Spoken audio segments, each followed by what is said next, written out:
Muy buenos días, comunidad Birnauta. Les saluda Thais Aguilar. Hoy lunes 5 de abril del 2021. Espero que hayan tenido una Semana Santa descansada, que hayan disfrutado con sus familias, con sus amistades, con sus seres queridos. Estas vacaciones de una semana, que creo que casi todo el país lo tuvo, muchísimas de ustedes, y así que espero que ahora comiencen con mucha fuerza, con mucho ímpetu este mes de abril, cada uno en su casa, en su oficina, en el aula, en fin, donde ustedes estén. Les quiero recordar que Voces por Media Calle, que es esta plataforma, es una plataforma de comunicación colaborativa ideada por un grupo de personas profesionales, académicos, comunicadoras, comunicadores costarricenses. También contamos con algunas figuras en el ámbito mesoamericano, donde abordamos entrevistas de todo tipo. Y este programa mío se llama Contravía y lo emitimos todos los lunes a las 11 de la mañana. La entrevista de hoy versa sobre un tema muy importante en realidad para las mujeres costarricenses. Y es sobre la reciente aprobación en la Asamblea Legislativa de la figura del femicidio ampliado dentro de la Ley de Penalización de la Violencia contra las Mujeres. Para conocer un poco más los alcances de esta reforma, hemos invitado hoy a la abogada y especialista en derechos humanos, Marcela Arroyave Sandino, quien es una de las profesionales en esta rama del Departamento de Violencia de Género del Instituto Nacional de las Mujeres. Marcela, además de abogada, es máster en Derechos Humanos por la Universidad Estatal a Distancia y tiene otras especialidades en esa misma área, de los derechos humanos por la Universidad de Lund en Suecia y por el Instituto Interamericano de Derechos Humanos. Ha sido consultora en derechos humanos, en género, discriminación y justicia. Y entre otros cargos, antes de estar en el INAMO, fue abogada especialista en el acceso a la justicia para poblaciones en condiciones de vulnerabilidad del Poder Judicial. Actualmente, además de su cargo dentro del Departamento de Violencia contra las Mujeres del INAMO, coordina la Subcomisión Nacional de Prevención de los Femicidios. Así que está con nosotras y nosotros Marcela Arroyave. Muy bienvenida, muy buenos días. Hola, Thais, buenos días, muchas gracias por la invitación. Con mucho gusto. Gracias a vos por acompañarnos esta mañana para hablar del tema del femicidio y en general de la violencia contra las mujeres. Lo que sí quiero antes que nada es poner en perspectiva, que nos ayudes a poner en perspectiva y a contextualizar los antecedentes de la ley de penalización de la violencia contra las mujeres. Incluso si pudiéramos irnos rápidamente atrás, un poco más atrás, hablar de la ley de la violencia doméstica, contra la violencia doméstica, porque me interesa que las audiencias diversas que nos acompañan en este programa tengan claro de dónde viene eso, por qué este tipo de leyes, porque para muchas personas pues están ahí, a veces no entienden muy bien de dónde salieron y por qué una ley específica en este caso, y creo que es importante retomarlo en este momento.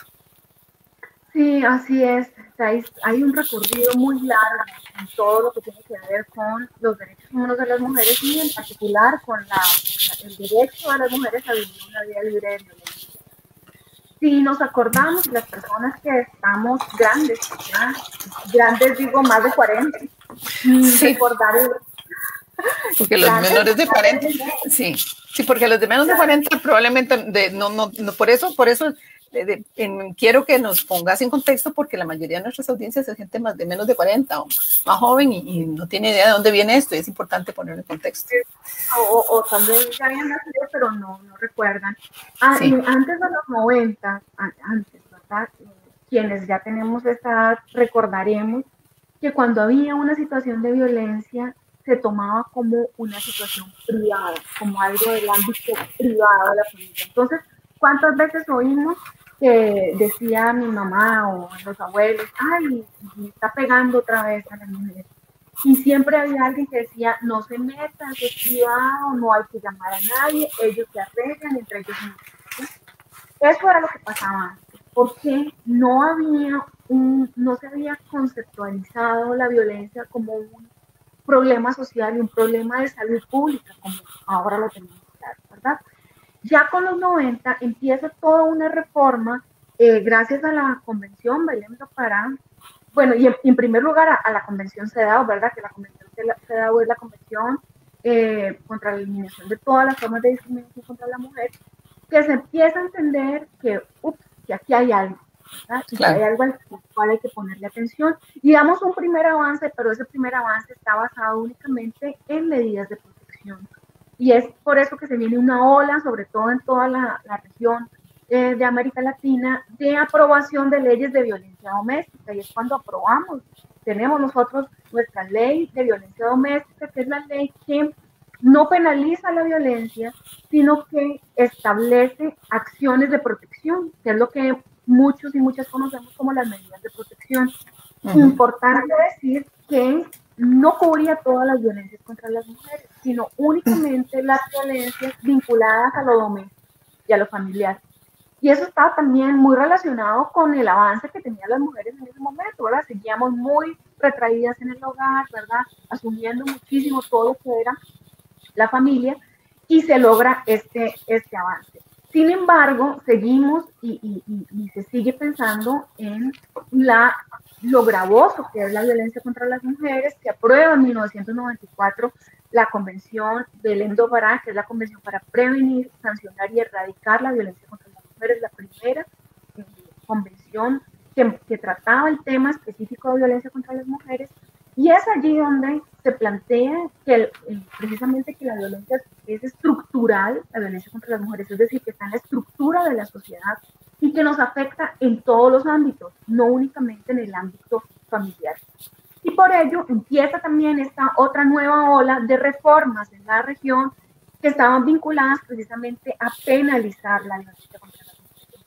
Y es como nosotras en Costa Rica avanzamos a contar con la ley de penalización de la violencia contra las mujeres, que establece varios delitos que se enmarcan dentro de la violencia contra las mujeres. El femicidio es uno de ellos, pero también otros, violencia patrimonial, maltrato, o sea, todo lo que es violencia física, violencia psicológica, violencia patrimonial, violencia física y la forma extrema de violencia que es el femicidio. Entonces, eso es un poco como el recorrido rápido de claro. todos si le recordás a nuestra audiencia de qué fechas, cuándo se aprobaron estas leyes, la ley de violencia doméstica y la ley de penalización contra la violencia. La ley de penalización es del 2007. La ley de penalización se aprobó en el 2007 y eres que la ley de violencia doméstica no lo tengo. Creo que fue en el 96, me parece. Ok, 96 o 98, yo tengo esa confusión siempre. La penalización sí se da con esos avances, ¿verdad? Que se van dando regionalmente. Entonces, en los 90 empieza todo lo que tiene que ver con familiar y incluye y contamos con la ley de violencia doméstica y luego seguimos avanzando y si hacemos una revisada de las leyes de la región, todas son con fechas muy parecidas, ¿verdad? Sí, me imagino. Como en los inicios de los 2000, en lo que es la penalización. Claro.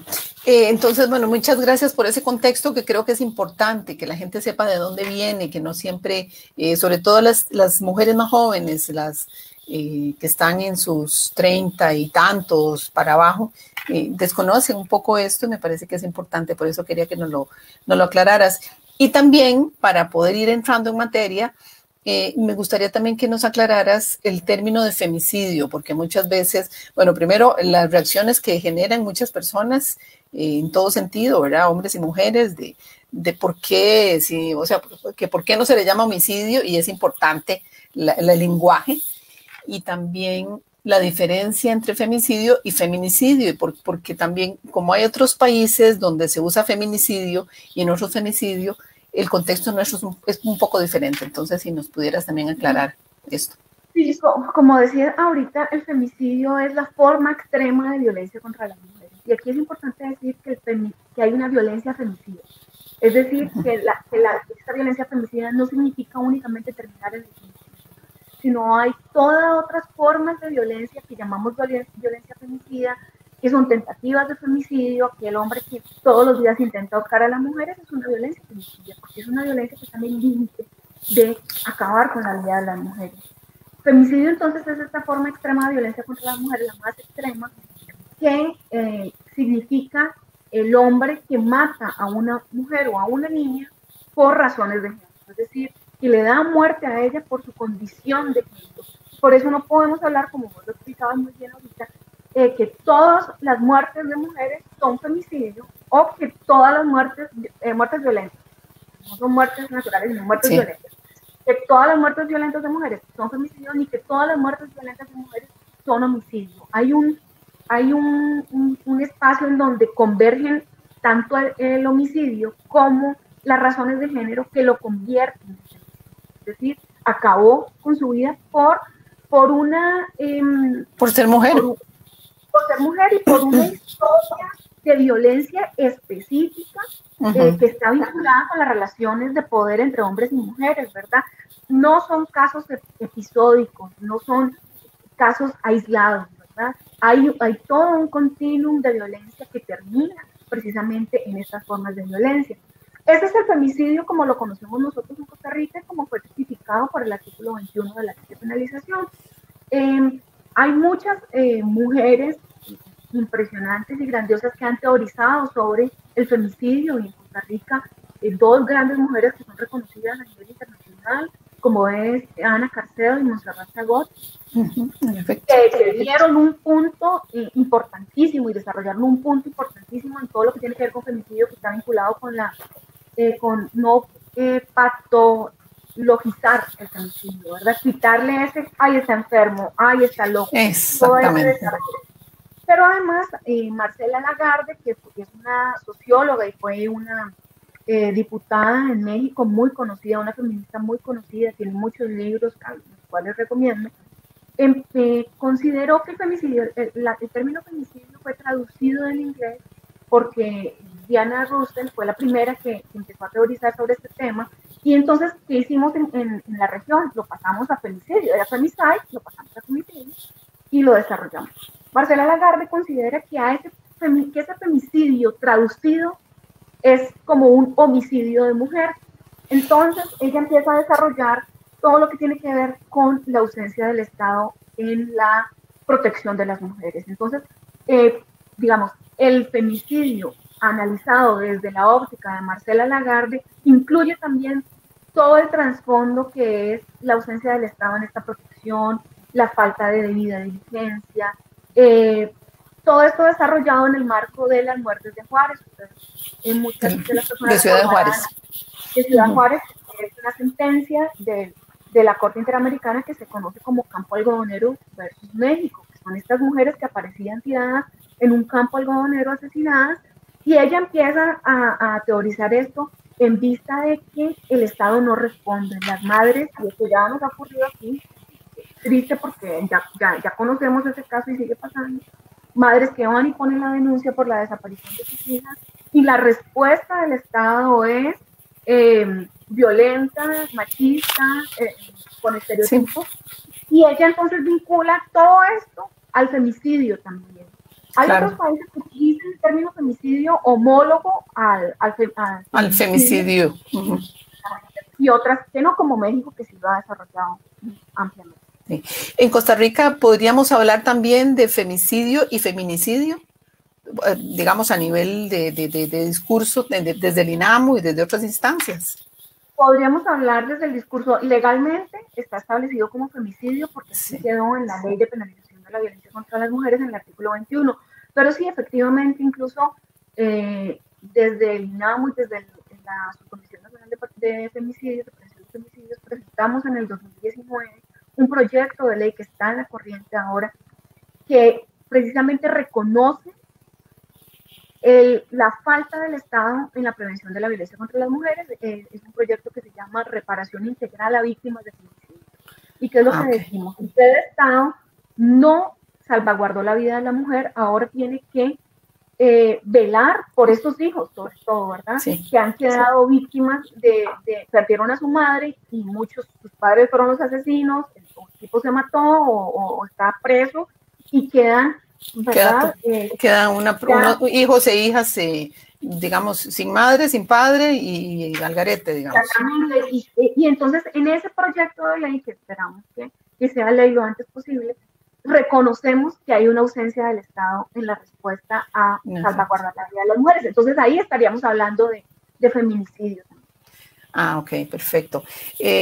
Recuerdo que en el Tribunal de Conciencia que impulsamos varias feministas y a final del año pasado, que dimos mucho espacio a las familiares de las víctimas, y en efecto eso, hay un gran vacío a nivel social, no, cultural, legal, de reparación y de organización, a cómo atender a todas, no solo a hijos e hijas, sino a toda la familia en general, ¿verdad? No hay una reparación, no se ha reconocido. Bueno, nosotros desde la política nacional que ejecuta el INAMU, ¿verdad? La Política Nacional de Atención y Prevención de la Violencia contra las Mujeres, en el eje 6, que es el eje que habla de prevención de femicidios y que ejecuta la Subcomisión Nacional de Prevención de Femicidios, desde el año pasado elaboramos un sistema que es lo que queremos es organizarnos para responder a estas familias mientras tenemos la ley.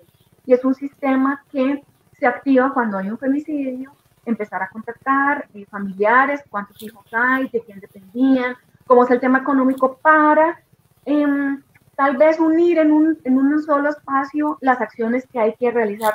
No son acciones diferentes a las ya establecidas, porque para eso pedimos la ley, digamos, el proyecto de ley, porque actualmente no se puede hacer, pero sí, por ejemplo, empezar desde una misma instancia a coordinar con el IMAS, con el PANI, con la caja, ¿verdad? Para que las cosas vayan funcionando, porque nos encontramos con casos terribles de familias que realmente es un tema muy complicado y tal vez lo vieron en los tribunales de conciencia, la gente no está preparada para esto.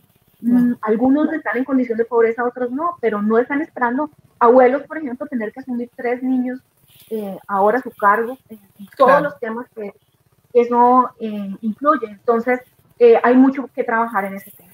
Sí, en efecto, pues me alegra mucho que estén empujando a que haya un proyecto de ley y que, bueno, en fin, que ojalá que en algún momento logremos, no sé en qué puesto de la agenda legislativa estará en este momento, pero sí fue una de las conclusiones en la que llegamos en el tribunal de la necesidad de comenzar también a ver cómo se repara y cómo hay un apoyo social y estatal alrededor de estas familias, ¿verdad? Incluso hasta lo más básico, es una atención psicológica, porque ahí hay un shock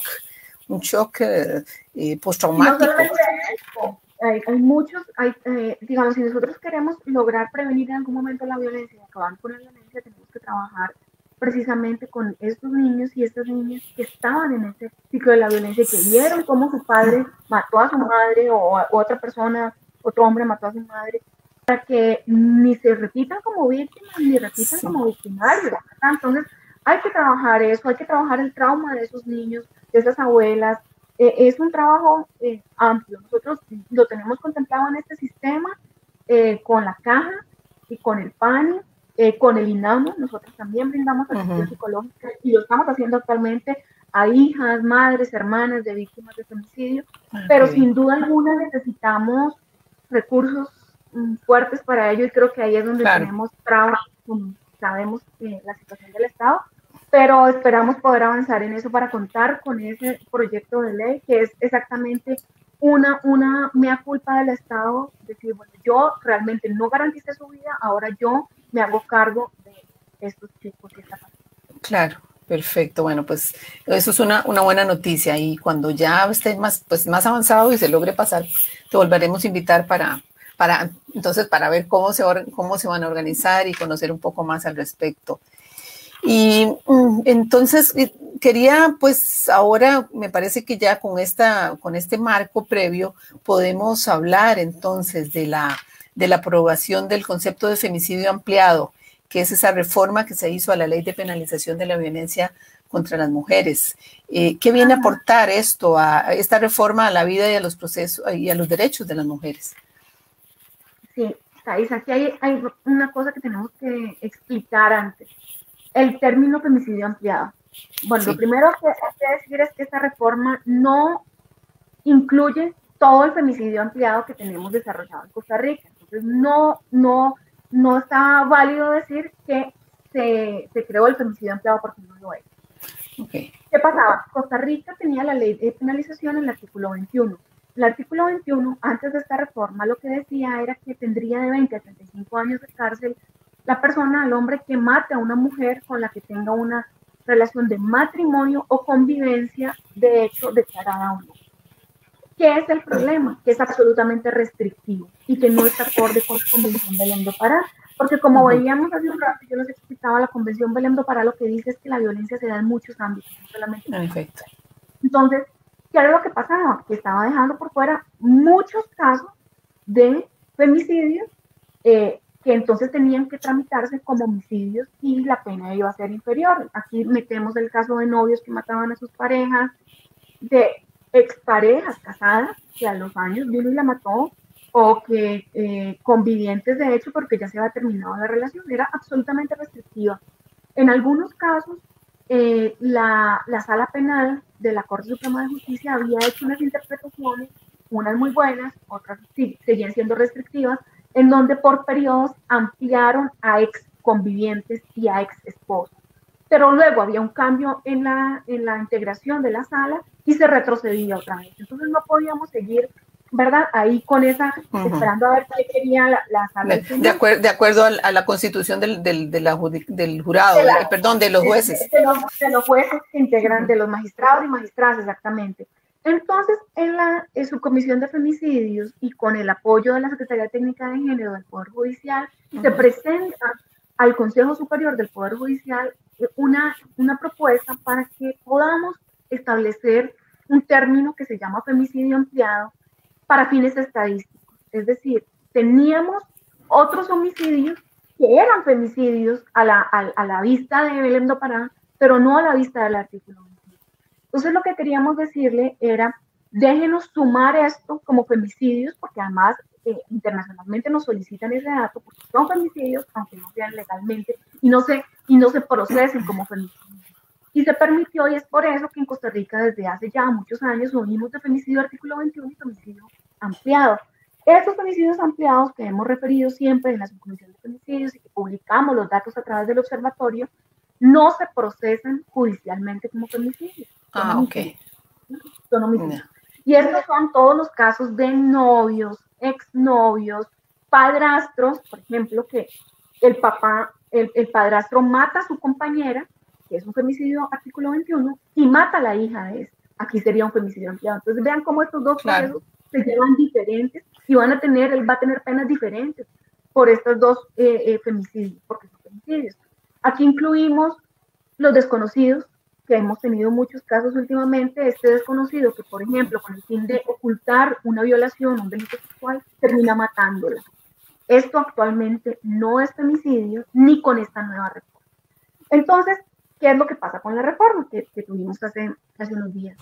Amplía no solamente el femicidio, sino también todos los demás delitos que están contenidos en la ley de penalización a exparejas, novios, exnovios, convivientes, exconvivientes o cualquier hombre con el que se tuviera una relación sentimental, una relación de pareja, aunque se haya acabado. Y esto lo que nos permite es no tener que depender de la integración de la sala penal. Es decir, ahora, aunque la haya matado el novio, el exnovio, el exesposo, la expareja, o con el que tuvo una relación ahí que... O un pretendiente también, ahí cabría un pretendiente.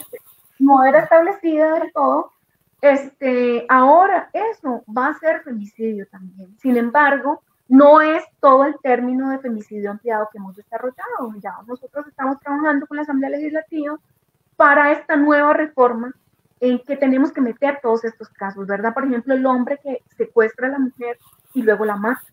Sí, El hombre como los que, casos que tuvimos el año pasado, que fueron el año terribles. pasado, Noani, el caso de la doctora. El caso de la doctora Cedeño. Es importante estos tres casos que han sido tan mencionados mediáticamente para que entiendan que esos tres casos no son femicidio. Y a mí me da risa en este momento porque es que mi hermana hace poco, que me oye todos los días hablar de esto, estaba furiosa cuando me oye decir que el caso de la doctora Cedeño no era femicidio. Y yo le explico esto y era furiosa y mucha gente no lo entiende aún. Cierto. Y no tiene claro esto. Y por eso es tan importante seguir avanzando en esta reforma, porque aún con la reforma que tuvimos hace 2 semanas, no se incluyen estos casos. ¿Y por qué no se incluyó? ¿Fue adrede o fue para no digamos, enredar un poco más el asunto? No sé, te pregunto. No, fueron propuestas que se dieron en la Asamblea Legislativa. De hecho, no era la única propuesta de reforma. Hay otras reformas en las cuales ya estamos trabajando para unirlas y poder, en vez de tener varias propuestas aisladas, tener una que ya por fin incluya todo lo que establece la Convención Belém do Pará. Pero en esa fue una propuesta que avanzó, que nosotros hubiéramos querido que fuera completa, pero que no fue así. Sí. Y aún así consideramos que sí es un avance, ¿verdad? Que por supuesto. Por supuesto que es un avance, claro. Bueno, yo era una de las que estaba equivocada con el concepto. Yo pensé que ya ahí se iban a incluir los casos que ahora, recién antes de comenzar, vos me lo aclarabas, ¿verdad? Yo juré que ya iban a entrar los casos como los que vimos lamentablemente el año pasado, de vecinos, pretendientes, fisgones, en fin, todo este tipo de acosadores. Desconocidos. ¿Verdad? Desconocidos, gente que no tiene una relación directa, tal vez de vecindario, de saludo de largo. Pero bueno, entiendo que también una propone desde las instituciones, ¿verdad? En este caso desde el INAMO, y me imagino que con la Secretaría de Género del Poder Judicial, pero ya otra cosa es la negociación dentro de la Asamblea Legislativa que tiene otros tiempos y otras dinámicas. Y otros intereses también, esa es una absolutamente. De las cosas que nosotras hemos tenido mucho temor y mucho cuidado. En algunos momentos no hemos estado de acuerdo con propuestas que intentan reformar la ley de penalización por temor, porque nos costó muchísimo llegar aquí. O sea, tener la ley fue una lucha de casi 10 años. Sí, me acuerdo. Exactamente. Y siempre tenemos miedo que se convierta en un retroceso. Sabemos la conformación de la Asamblea, ¿verdad? Algunos grupos que no están de acuerdo con los avances en materia de derechos de las mujeres, y entonces siempre hemos tenido mucho temor de eso. Por eso cada paso que damos es como con guantes de seda para no retroceder, sino más bien ampliar el reconocimiento y el goce de los derechos humanos de las mujeres. Ok. Perfecto, bueno, pero entonces ya esto nos aclara, porque para mí era muy importante, o sea, creo que, y yo creo que esto es importante pues para toda la comunidad costarricense, especialmente las mujeres. Y la diferencia, Marcela, entre el femicidio, ¿verdad?, lamentable, y el homicidio de otras mujeres, como en lo del caso de los 3 casos muy mediáticos del año pasado. ¿Cuál es la diferencia a la hora de juzgarlos? Que creo que también es importante. Sí, los femicidios que no son femicidios legalmente hablando se van a juzgar y se van a procesar como homicidio simple o calificado según el caso, ¿verdad? O sea, sí, yo pensaría que, por ejemplo, el caso de Alison, de la doctora Cedeño, incluso. ¿Y de Luani? Sí, el de Luani también, para mí también, pero no sé a nivel de investigación y proceso, ¿verdad? Pero para mí serían homicidios calificados y eso implicaría y agravados una pena mayor. Pero eso depende de la investigación, de las pruebas, ¿verdad? Y de la análisis que haga el juez y la jueza. Todos estos casos que no entran dentro del artículo 21 se llevan y se analizan y se juzgan como femicidios simples o ampliados según el caso. El caso, por ejemplo, de Eva Morera, que fue un caso también muy reconocido. Sí. Es uno de los activistas en esta materia del reconocimiento de la reparación, ¿verdad? Y que ya conformó un grupo. Bueno, lamentablemente el caso de ella también es un homicidio, porque esperamos que sea calificado porque ella nunca convivió con él. Aunque tuvieron el femicidio ampliado, como en la reforma, en la segunda reforma que ustedes están proponiendo, sí lo consideraría. Por haber tenido una relación, tener un hijo con ese hombre, eso sí sería un femicidio ampliado en esas otras condiciones. Sí, no, nosotras lo que hemos tratado, que puede ser que nos quede algo por fuera, es encerrar todas las posibilidades de muertes violentas de mujeres por razones de género, ¿verdad? Claro. Incluido, por ejemplo, yo menciono del padrastro. Mucha gente no lo ve así.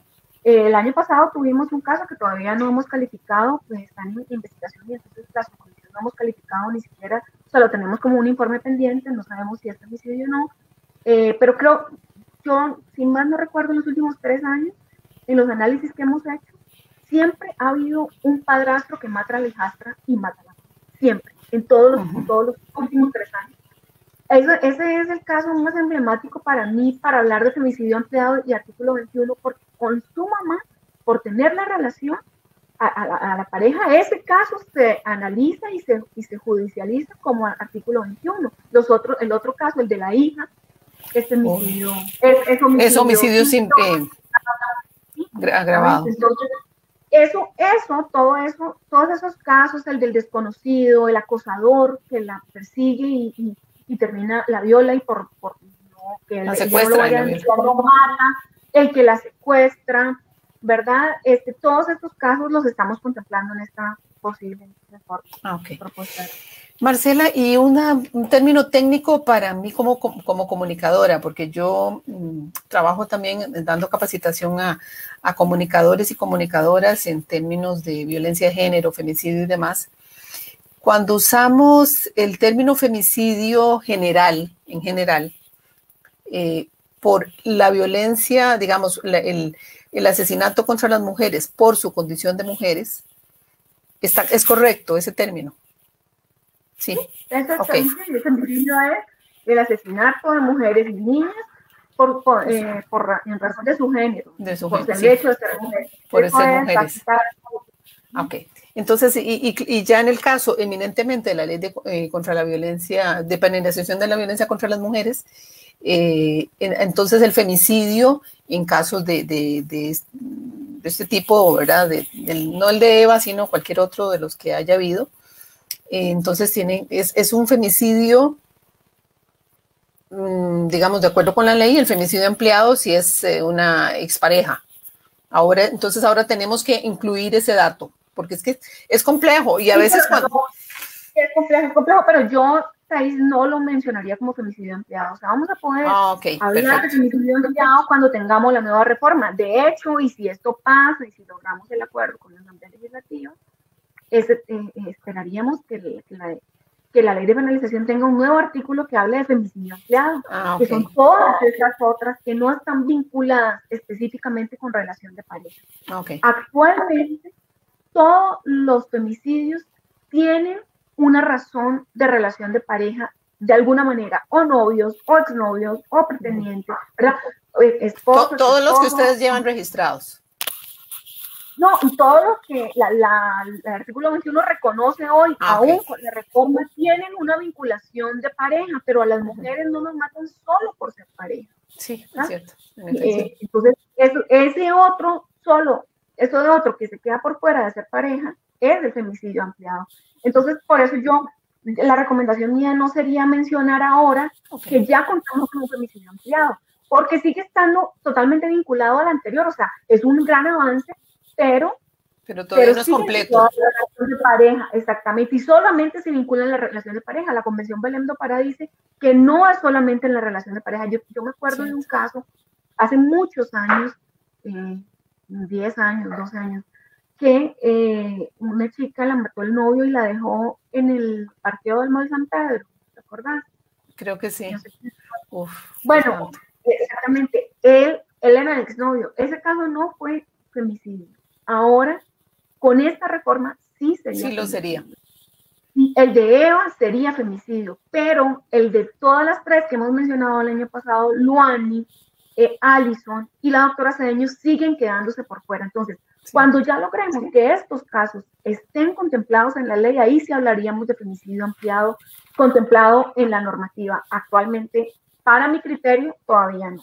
Ok, perfecto. No, me parece fundamental esa aclaración, porque yo era una de las que estaba equivocada, así que me alegro mucho pues haberte invitado a la entrevista y aclararlo para no... Yo creo que es falta de información, ¿verdad? Sí. De no tenerlo claro y de que y también la información que divulgan los medios a veces no es tan exacta. Entonces dicen, bueno, ya se amplió el femicidio. Bueno, sí se amplió, pero no el femicidio ampliado. Pero bueno, yo repito que ese es mi criterio. Ese es el criterio que yo creo. Yo creo que este es un avance importantísimo para ya no depender de la constitución, de quiénes sean los magistrados y magistradas que integran la sala penal. Es decir, no estar a criterios subjetivos, porque la interpretación lleva a criterios subjetivos. Y esto se veía cuando veíamos que, dependiendo de quiénes estaban, avanzábamos o retrocedíamos. Si ampliaba el concepto, se hacía más pequeño. Habían casos que empezaban así, porque la sala decía que sí, entonces metíamos exmaridos a juicio por artículo 21, y cuando llegaba a la sala se caía y decía que era un homicidio porque ya había cambiado la integración. Entonces, eso es un salto impresionante, que nos queda camino por recorrer, nos queda. Excelente. No, me parece muy bien porque, a veces, porque si, digamos, había una cobertura mediática donde se le daba seguimiento a algún femicidio o algún homicidio de estos casos contra alguna mujer, algún asesinato, más bien, a mí no me gusta la palabra homicidio porque prefiero hablar de asesinato, para no tergiversar el femicidio. Sí, no quedaba muy claro, de dónde venía la razón de esa pequeña, esto que nos estás contando, que es el hecho de que ni siquiera lo tenían lo suficientemente claro los jueces y juezas que estaban llevando un caso de este tipo, ¿verdad? Que era muy subjetivo y que era necesario afinar un poco más ese artículo, ¿verdad? Entonces, realmente por eso es por lo que me explicas, eso es lo que entiendo, que es que se impulsa esta reforma. Pero bueno, me parece fundamental, incluso porque muchas veces me preguntan algunos colegas que saben que manejo el tema y que no hay tiempo, ¿verdad? La dinámica de las redacciones siempre es muy rápida y es compleja. Y entonces tenerlo claro yo, pues creo que puedo ayudarle a muchos otros colegas de diferentes medios. Y bueno, ya aprovechando que estamos hablando de este tema, también quería preguntarte para nuestras audiencias, ¿qué es exactamente lo que hace el Departamento de Violencia contra las Mujeres del INAMO? Que aprovechemos para que nos contes un poco los alcances del trabajo que ustedes realizan y qué equipo de personal tienen, de personas para trabajar. Bueno, el Departamento de Violencia de Género es actualmente la Secretaría Técnica del Sistema Nacional de Atención y Prevención de la Violencia contra las Mujeres. Esto también es muy importante divulgarlo porque mucha gente no sabe y mucha gente le adjudica al INAMO la única responsabilidad, y esto no es así. Costa Rica tiene un Sistema Nacional de Atención y Prevención de la Violencia contra las Mujeres que es creado por ley, que está integrado por 23 instituciones, ¿verdad? Aquí está la Caja, aquí está el IMAS, aquí está el MEP, está el Ministerio de Seguridad Pública, está... Poder Judicial, me imagino. Poder Judicial, Ministerio de Salud, están las universidades públicas, 23 instituciones. Y esas 23 instituciones tienen a cargo ejecutar las acciones que establece este sistema. Este sistema en el 2017 aprobó una política nacional. Política nacional para la reducción y prevención de la violencia contra las mujeres, que es una política a 15 años, del 2017 al 2032. Esto es muy importante porque no es una política de gobierno, es una política de Estado, trasciende gobierno. vea que va a tocar hasta 3 o 4 gobiernos. Ajá. Entonces, eso es súper importante porque no vamos a depender de quién esté en el gobierno para trabajar el tema de contra las mujeres. Esa política es el marco de acción actual del Departamento de Violencia de Género. La política establece 6 ejes de trabajo, 6 ejes estructurales y que son muy lógicos, ¿verdad? El primer eje trabaja todo lo que es violencia simbólica, violencia mediática, el cambio cultural en esto, la importancia, y vos que trabajaste esos temas, sabes del peso que tiene la comunicación en todo lo que es la violencia contra las mujeres. El eje 2 habla del cambio cultural, es decir, es un trabajo con chicos jóvenes, niños y jóvenes esperando que se desarrollen, que socialicen partiendo de otros parámetros, sino desde el parámetro del poder y de la desigualdad entre hombres y mujeres. Entonces aquí trabajamos temas de corresponsabilidad, ¿verdad? De que usted tiene hijos igual que yo. Trabajamos sexualidad asertiva, sexualidad placentera y respetuosa, de que no trabajamos masculinidades positivas, ¿verdad? Nuevas masculinidades, que se conoce como nuevas masculinidades. El eje 3, que es un eje muy importante, está vinculado con la ruptura. También a mí me parece trascendental, es romper la ruptura intergeneracional de violencia-pobreza, ¿verdad? Ese vínculo que sabemos que existe, que no es solamente porque las mujeres estén en condición de pobreza que son violentadas, porque todas somos violentadas, pero que se potencia. Entonces aquí se trabaja con mujeres jóvenes que son madres. Esto es un trabajo directo con el IMA y está muy unido a todo lo que tiene que ver con la plataforma Nido, el proyecto Nido que se aprueba. Bueno, perdón, estoy en teletrabajo y el perro ladra. Sí. Luego tenemos el eje 4, está vinculado con un concepto que desarrolló la Convención Belén do Pará, que habla de la debida diligencia. La debida diligencia es la responsabilidad que tiene el Estado de atender, prevenir, sancionar y reparar la violencia contra las mujeres. Está muy vinculado con el trabajo de INAMU, del Ministerio de Seguridad Pública y, por supuesto, del Poder Judicial. El eje 6 es el eje que trabaja violencia sexual, porque sabemos, si vemos los números, el aumento de delitos sexuales que ha habido en los últimos años. Entonces estamos dando un énfasis específico a todo lo que tiene que ver con prevención y atención de violencia sexual. Y el eje 6, como les contaba hace un ratito, es precisamente el eje que yo tengo a cargo, que es de prevención del femicidio. Es el eje que desarrolla la Subcomisión Nacional de Prevención del Femicidio, donde también están integradas varias instituciones, y trabajamos todo lo que tiene que ver con prevenir las acciones desarrolladas para prevenir el femicidio. Pero acá es algo importante, si vemos para atrás, todos los ejes 5, 4, 3, 2 y 1, todas son acciones para prevenir.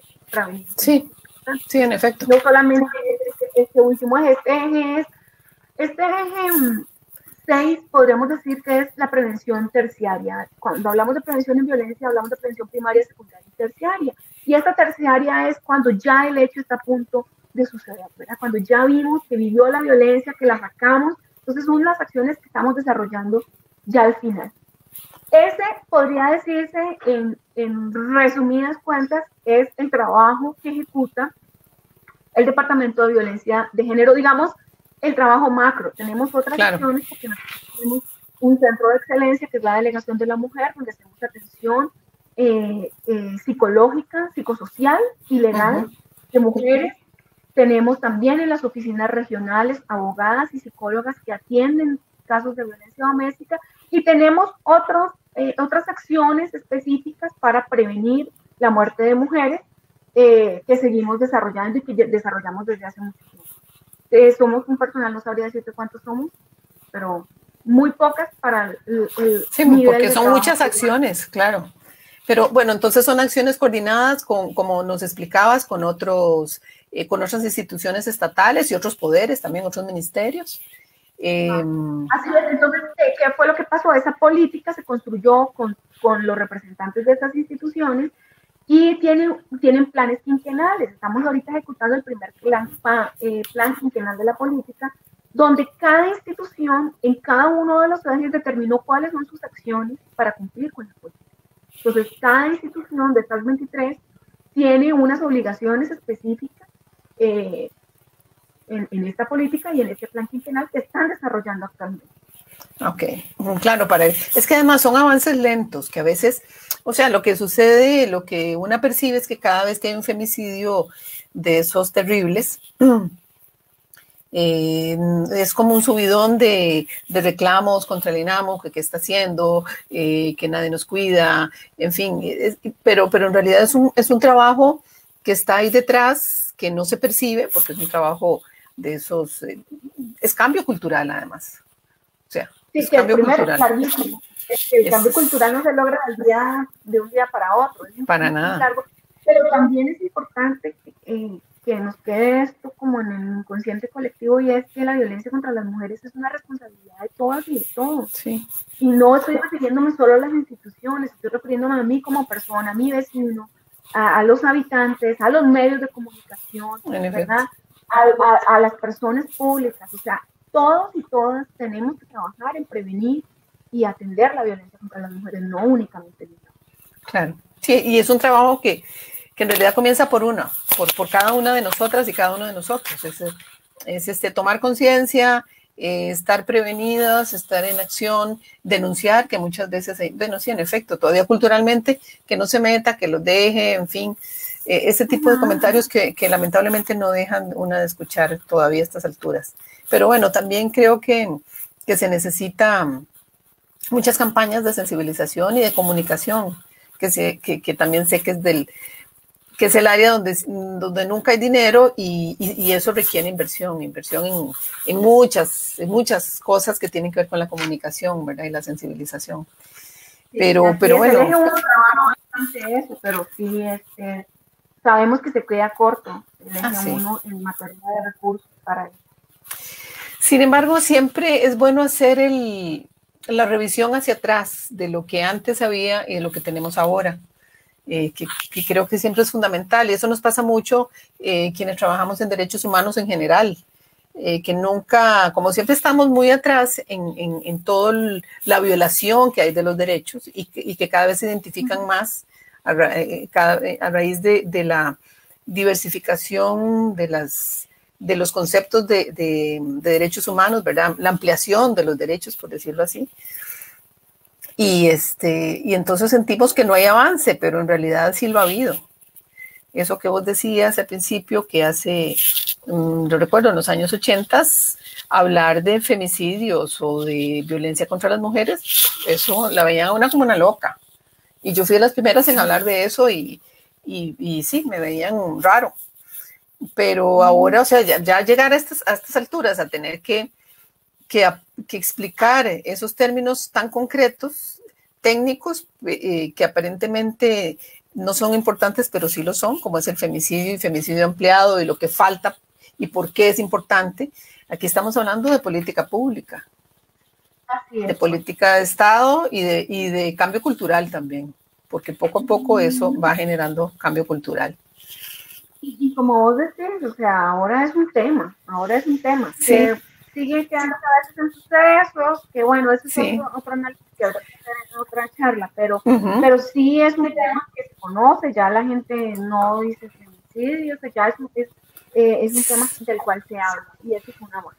Sí, sí. No, incluso hasta las acciones que detectamos en el Tribunal de Conciencia el año pasado de la organización de las familias que han sufrido un femicidio en su entorno, que demanden, es que eso no se veía antes, tal vez la gente lo nombraba, ¿verdad? Recuerdo que en el 2000, por ahí del 2010, participé en la filmación de un documental sobre el femicidio de la Fundación Justicia y Género, y había, digamos, como una descripción, era como darle voz a la familia, de cómo quedaba esa familia a raíz de un femicidio. Pero que casi siempre es justicia y reparación de justicia, pero no más allá de eso. Ahora la demanda es mayor, Entonces, de una u otra manera, eso es un avance. Así que también depende de cómo nos apropiemos de del concepto y del derecho, que no se puede ejercer si no tenemos conciencia.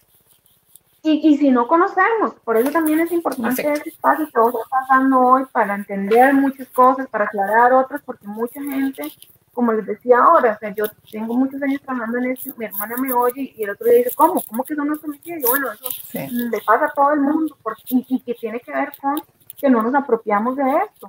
Entonces, estos espacios que vos estás abriendo en este momento, me parece que son ideales para... Sí.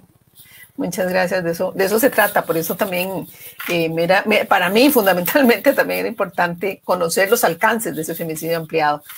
Y bueno, para ir terminando, también quería que nos contaras un poco las acciones en prevención que están desarrollando, como trabajás en ese eje específicamente, qué acciones han podido impulsar, especialmente en el marco del confinamiento que hemos vivido a raíz de la pandemia.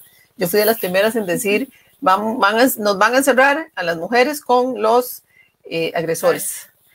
Y bueno, y lamentablemente no me equivoqué, ¿verdad? Por las cifras que se han emanado, pero creo que todos nos tomaron por sorpresa, ¿verdad? A todos los países, a todos los estados, pero sí creo que es importante pues conocer qué acciones están desarrollando ustedes en esa materia ahora. Sí, bueno, cuando empezamos con la pandemia hubo una preocupación de parte nuestra, precisamente porque uno de las estrategias que usa el agresor es aislar a la mujer. Es la estrategia por excelencia. Si yo aíslo a la mujer de las redes de apoyo, de sus familiares, de sus amigos, de salir a la calle para pedir ayuda, va ganando. Sí. Entonces, eso fue una de las cosas que más nos preocupó, encerrar a las mujeres con el agresor y lo que implicaba que ellas pudieran pedir ayuda.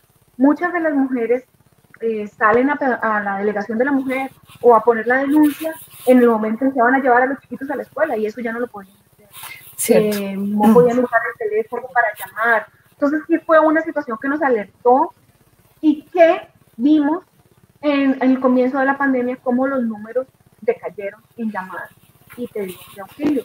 Y era lógico, eso no significaba que no había violencia. No, para nada. Que estaban teniendo dificultades en pedir ayuda.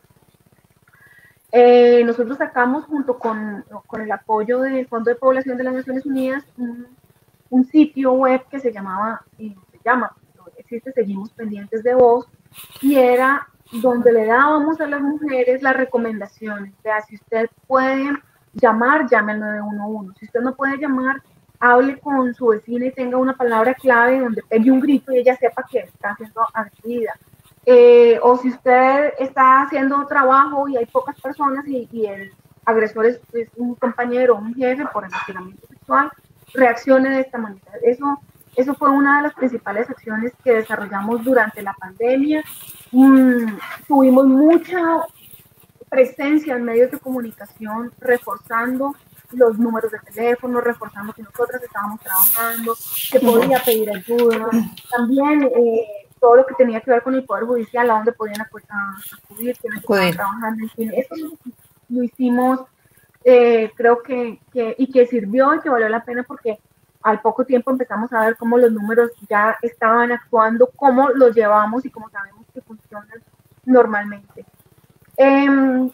Aparte de eso, digamos, de la pandemia, en este eje 6, que es el de prevención de la violencia de femicidio, ejecutamos varias acciones desde la Subcomisión Nacional de Prevención de Femicidios. Esta subcomisión es importante decir que es anterior al eje 6. La subcomisión tiene muchos años de funcionar y se crea con el fin de analizar las muertes violentas de las mujeres. Y como teníamos esa ausencia del femicidio ampliado, como no todos se incluían en el artículo 21, lo que hizo esta subcomisión por mucho tiempo es analizar cada caso concreto, cada muerte violenta de las mujeres y determinar para fines estadísticos si era un artículo 21 o si era un ampliado. Y esto fue lo que hicieron por muchos años. Sin embargo, cuando surge la política nacional y el eje 6, que es prevención de femicidio, se le pide a la subcomisión que asuma el eje 6 porque es de su claro, porque era el que venía trabajando. Era el que venía trabajando. Entonces allí venimos desarrollando varias acciones que están contempladas en el plan quinquenal y dentro de eso te menciono rápidamente la apertura de CLAIS. Los CLAIS son comités locales de atención, comités locales de atención y seguimiento a casos de alto riesgo de femicidio. Son conformados, son equipos interdisciplinarios que son conformados por Poder Judicial, Fuerza Pública e INAMU, donde se activa el CLAIS cuando tenemos conocimiento de una situación de alto riesgo donde la vida de la mujer está en peligro. Entonces llega una chica contando que el tipo le disparó, pero no le pudo dar, o la intentó ahorcar, bueno, infinidad de casos. Entonces este CLAIS se activa y se da una atención diferenciada a la atención normal. Tratamos de que sea una atención al mismo tiempo, que haga una sola denuncia, que podamos nosotras movernos con acciones para proteger de forma inmediata la vida de la gente. Actualmente Costa Rica cuenta con 19 CLAIS en algunos cantones. La idea es ampliarlos cada año que va pasando. El año pasado teníamos que abrir 3 y creo que solo abrimos 1 por la pandemia, pero bueno, en ese trabajo estamos.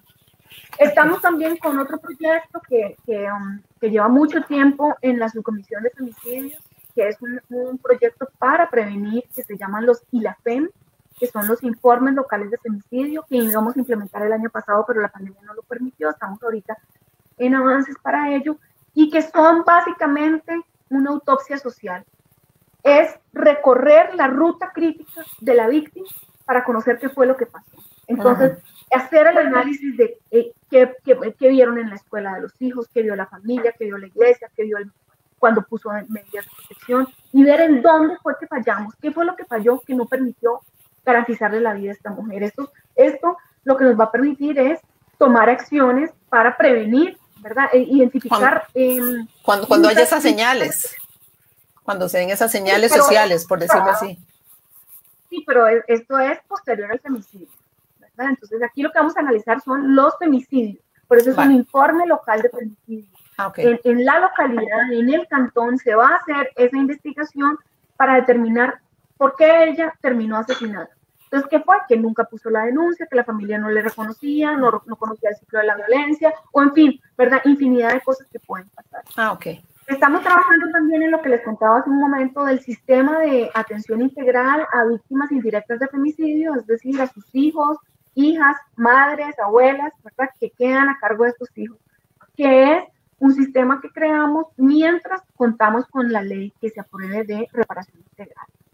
Y dentro de otras acciones que estamos desarrollando, son muchas más, pero para no extenderme, hay uno que está vinculado con medios, y es que vamos a analizar, queremos hacer una investigación con la UCR, con la Escuela de Comunicación, analizar un poco el fenómeno que se llama copycat, pero que tendrá otro nombre en esto, y es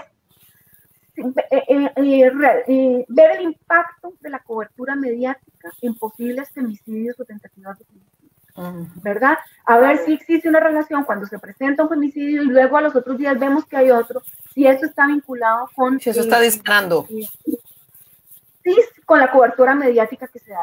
Entonces, esas son algunas de las acciones que estamos desarrollando, son muchas más, son muchos los trabajos que desarrolla la subcomisión, pero esos son algunos de los que estamos desarrollando para el 2021 y para terminar en el 2022 con el quinquenio.